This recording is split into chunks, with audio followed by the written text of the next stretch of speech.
The myth is, one cannot travel downwind, faster than the wind, powered only by the wind, steady state. In other words, if you were to race a floating balloon downwind in a wind-powered vehicle, you could never beat it to its goal. It seems intuitively obvious that it would be impossible to build a wind-powered vehicle that goes directly downwind faster than the wind. You're outrunning your power source after all. This is a position held even by physicists and aerodynamicists, as evidenced by protracted debates on countless internet forums involving thousands upon thousands of posts. It's so obvious to people that this violates the most basic laws of physics that they argue against this with every tool at their disposal.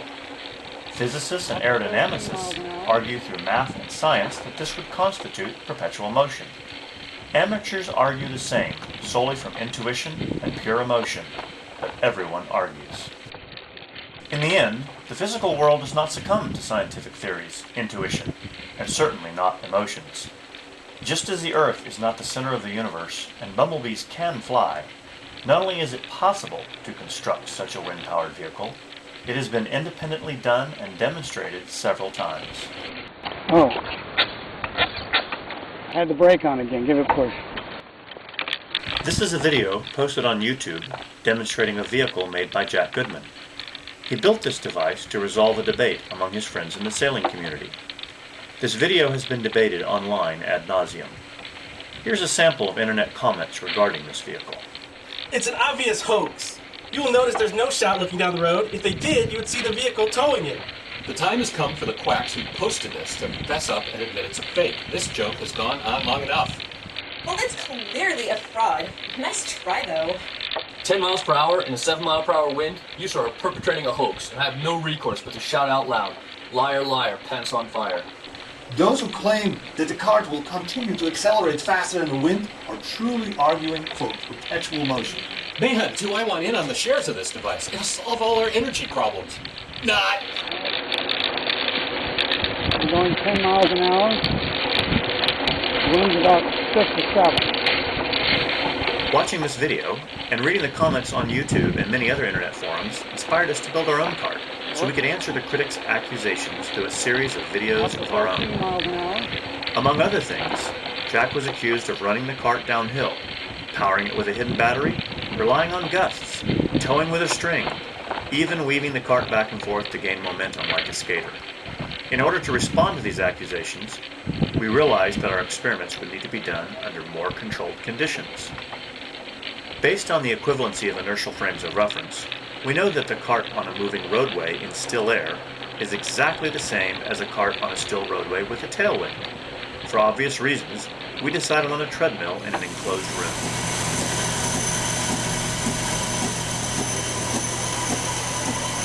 Okay, let go of it. Our first cart was fashioned after the cart in Jack's video. After significant tweaking, we achieved marginal success, demonstrated by the fact that the cart can slowly advance on a level treadmill. Amazingly enough, this marginal success inspired one of our greatest online critics to build a cart of his own design.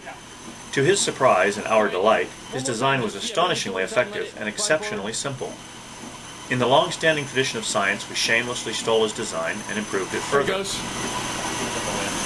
It's a very simple device, no tricks, no special power to it or anything. A simple right-angle gear drive from the wheels to the propeller. A bearing in the back to support the propeller. Very light, very easy, and the prop shaft even comes out. Okay, so you notice. Using this improved cart, we began performing experiments to respond to specific accusations presented on the internet forums. Okay, here we go.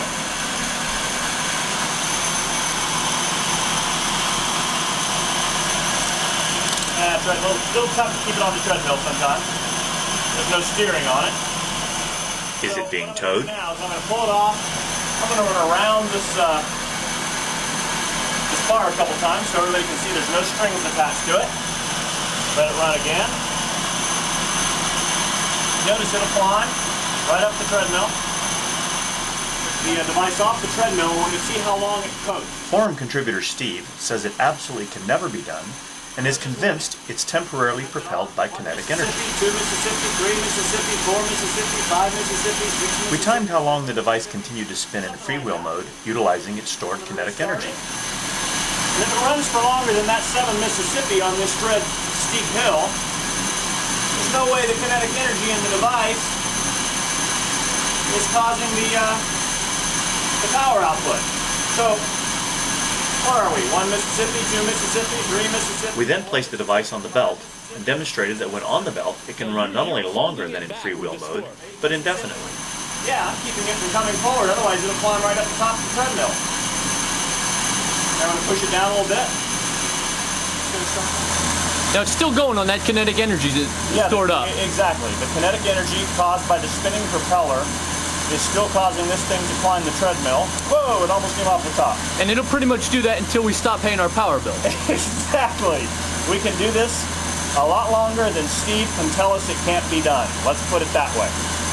Good enough? Critics claim that Jack's vehicle would have had to have been going downhill.